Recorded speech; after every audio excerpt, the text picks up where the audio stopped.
पुछूं आखिर पुछूं कंहिंखां असांजो ॾोह कहिड़ो आहे। पुछूं आखिर पुछूं कंहिंखां असांजो ॾोह कहिड़ो आहे, असांजो ॾोह कहिड़ो आहे। पुछूं आखिर पुछूं कंहिंखां असांजो ॾोह कहिड़ो आहे। पुछूं आखिर पुछूं कंहिंखां असांजो ॾोह कहिड़ो आहे, असांजो ॾोह कहिड़ो आहे। इहो था कयूं त टाउन ऑफिसर जेको बि अचे थो पैसा हड़प कयूं हलियो थो वञे, जो असां हिन ॾुख जे करे जो आला अख़्तियारनि खे अपील था कयूं त असांजो कुझु कयो वञे। अहिड़ो दौर 2021 थो हले, 2002 खां वठी असां महरम वीरमकोट छो आहे, छाजे करे यार।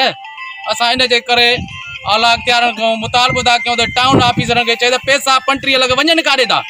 हिते न रुपयो ई ख़र्च थियो आहे, न स्कूल में, न गिटिन में, न नालियूं ठहियूं आहिनि। असांखे इहो ॿुधायो त ख़र्च थियो किथे आहे। हे वार्ड नंबर शाह वीरमकोट आहे, 5000 हिते आबादी आहे। ॾिसो पाण था, हे नालियूं कोन्हनि, किन कचरा लॻा पिया आहिनि, ॿार बचा वेल में आहिनि। हे यार वॾी असांखे नाजाइज़ी लॻी पई आहे, अलाए छाजे करे पैसो ईअं हड़प कयूं हलियो थो वञे हर को। असां वटि MNA MPA खे असांजी अपील आहे, रिक्वेस्ट आहे, बराए महिरबानी असांजो कुझु कयो। हे जेके 35 लख था वञे ज़ाया थी था वञनि अलाए काॾे। असांजो वीरमकोट ओड़ो जोड़ो जहिड़ो 2000 में हुयो तहिड़ो 2021 में पियो आहे। न बिजली आहे, न गैस आहे। तव्हांखे असां हथ ॿधी अर्ज़ु था कयूं, महिरबानी करे असांजो कुझु सहूलियत का कान्हे कंहिं शइ जी, न बिजलीअ जी, न का नालीअ जी, न को रस्ते जी, न को गैस जी। असांखे घटि में घटि 15 साल थी विया आहिनि।